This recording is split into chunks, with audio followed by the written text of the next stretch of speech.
Mehfile બાગે Rasool committee Bhuj દ્વારા 34મો જુલુસ આજે ભીડ ગેટથી સ્ટાર્ટ આપી અને મુખ્ય માર્ગો પરથી પસાર થઈ રહ્યું છે ત્યારે પત્રકાર વેલફેર ફાઉન્ડેશન કચ્છ પત્રકાર સંગઠન દ્વારા મહેફિલે બાગે રસૂલ કમિટીનો હોદ્દેદારોનું જે સન્માન કરવામાં આવ્યું છે તે ખરેખર કચ્છની કોમી એકતાને બરકરાર રાખવા માટેના તમામ પ્રયત્નો છે અને તે પ્રયત્નોથી અમે મહેફિલે બાગે રસૂલ કમિટી તેમનો આભાર માનીએ છીએ અને સાથે સાથે एक संदेशो આપીએ છીએ कि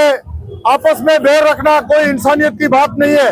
इंसान तो वो है जो एक साथ लेके चले। હવે એવી જ રીતે કચ્છના કોમી એકતાના પ્રદર્શન માટે હર હંમેશા જુલુસ હોય કે રવાડી હોય કે અન્ય કોઈ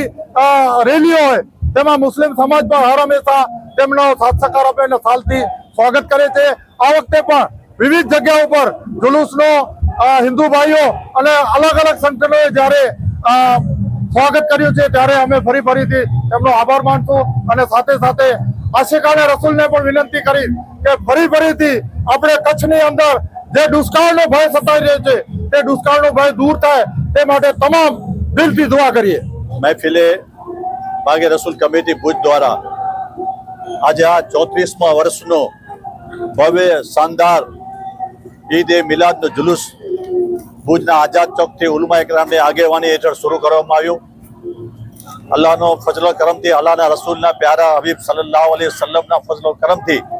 આજે ભુજ મધ્યે આ શાનદાર જુલુસનું હિન્દુ મુસ્લિમ ભાઈઓએ જે સ્વાગત કર્યું, જે આવકાર આપ્યો તે બદલ મહેફિલે બાગે રસૂલ કમિટી એ તમામ હિન્દુ મુસ્લિમ ભાઈઓનો ખૂબ ખૂબ આભાર વ્યક્ત કરે છે અને તેઓને આજના દિવસે શુભેચ્છા પાઠવે છે।